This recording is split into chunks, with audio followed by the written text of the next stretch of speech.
안녕하세요. 오늘은 청명부부한의원의 김기탁 선생님과 함께 어지럼증에 대해 의학적인 지식을 전달해 드리겠습니다.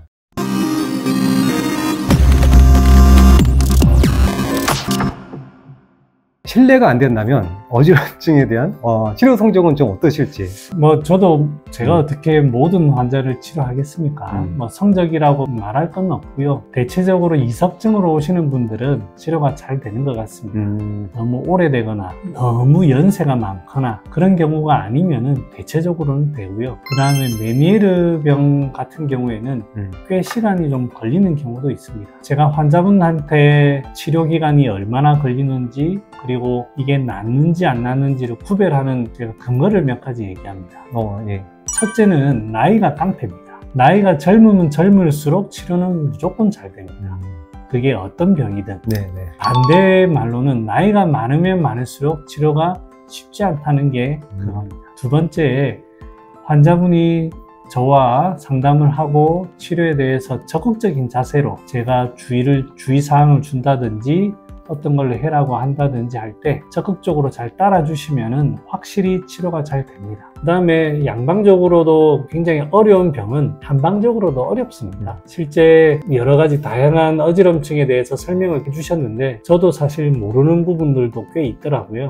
그런 부분들은 저도 쉽지는 않습니다. 어지럼증을 치료하면서 기억에 남는 사례가 있었는지 궁금합니다. 사실은 여러 가지가 있지만 아까 처음에 말씀드렸던 제 선생님이 진료했던 그 케이스입니다. 저는 열심히 온갖 노력을 다 하고 이석정복술과 함께 신경재활치료도 하고 온갖 거를 다 하는데 저희 스승님은 몇 첩을 가지고 이렇게 할 때 이게 어지럼증이 이렇게 잘 되는 거구나, 문화적인 충격을 받았을 때 그게 가장 기억에 남는 거고요. 그러면서 제가 진료에 응용해보고는 잠깐만요, 대충 이렇게 끊으면 될 것 같은데. 네네. 예전 선생님 얘기 들어보기로는 네. 그 응급실에까지 갔던 환자분을 이렇게 빠르게 좀 치료한 케이스가 있었던 걸로 아는데.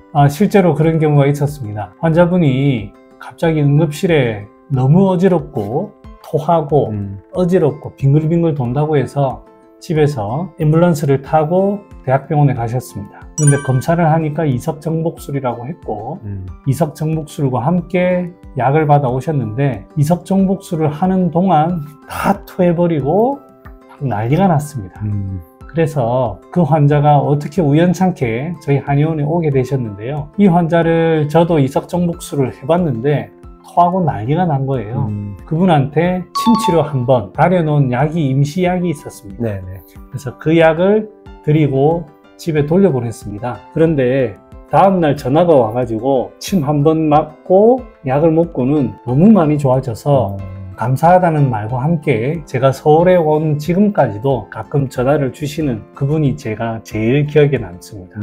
이석정복술은 함부로 하면 안 될 것 같아요. 아니요, 아닙니다. 평소에 어지럼증에 좋은 음식이나 차는 없을까요? 예를 들면 아까 환기 같은 거 기립성 저혈압에는 참 좋을 것 같은데 어떤 다른 음식이나 차 같은 건 없을지. 저는 개인적으로 음식을 많이 권하는 편은 아닙니다만 저는 평소에 음식을 많이 권하진 않습니다. 왜 그러냐면 한 가지를 불러드리면은 너무 그거를 맹신하는 경우가 있어서 좀 조심합니다. 그래도 제가 안전한 걸로 좀 몇 가지 권해보면 복령이라고 하는 대나무 뿌리에서 자생하는 그 균 덩어리입니다. 이 복령이라는 음식은 몸에 수분을 아주 안전하게 빼내는 아주 좋은 약입니다. 이 약은 누가 먹어도 크게 해롭지 않습니다.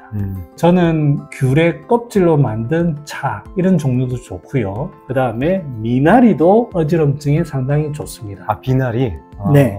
미나리가 몸에 수분을 잘 빼내는 역할을 합니다. 그래서 미나리도 좋고요.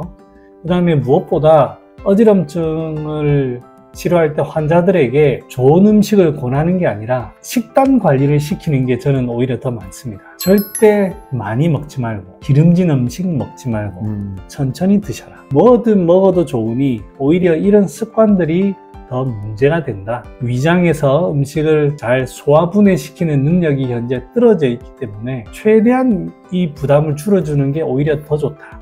그런 말씀을 드립니다. 선생님, 혹시 어지럼증에 좋은 혈자리는 없을까요? 제 모든 정보를 다 빼가시려고 지금 작정을 하신 것 같습니다. 환자분들이 이런 걸 좋아하기 때문에. 네, 알겠습니다. 하나 가르쳐 드리겠습니다. 예. 제가 두 번째 손가락 이 안쪽에 보면 손톱 끝에 보면 수양명 대장경에 해당하고 이 부분을 꾹 누르게 되면요 머리를 맑히고 소화를 시키는 그런 작용을 합니다. 아마 과거에 소화불량이 생겼을 때 바늘로 따던 부위가 아마 이 부위 중에 하나일 거예요. 이 부위를 꼭 누르게 되면 어지럼증이라든지 소화불량 등이 자연스럽게 해결이 됩니다. 그래서 이 부분을 최소한 30초 정도 꾹 누르면 또 좋습니다. 그리고 어지럼증 환자분들에게 제가 권해드리는 습관이 있는데요. 어지럽다고 느낄 때 어지러워 이렇게 막 몸을 막 돌리고 이렇게 합니다. 절대 그러지 마시고 차라리 어지러우면 가만히 1분만 있으라고 합니다. 그러면은 더 어지럽다는 말씀을 하시지만 1분이 지나면 어지럼증이 자연스럽게 진정이 됩니다. 어쨌든 그 순간만 잘 넘기면. 네네. 네. 그래서 1분 정도만 차라리 가만히 있는 것을 권해드립니다. 여러분들 상향혈 꼭 기억해 주십시오. 저는 과음만 하면 어지럼증이 심해서 괴롭거든요. 하물며 수년씩 계속 어지럽다면 삶의 질이 매우 떨어질 것 같습니다. 어지럼증이 쉽지만은 않지만 의학적인 거, 한의학적인 거 이런 방법들을 통해서 개선될 여지도 많으니까 희망을 가지셨으면 좋겠고요. 내용이 마음에 드셨다면 좋아요, 구독 눌러주시고 저희는 다음번에 더 좋은 내용으로 찾아뵙겠습니다. 감사합니다.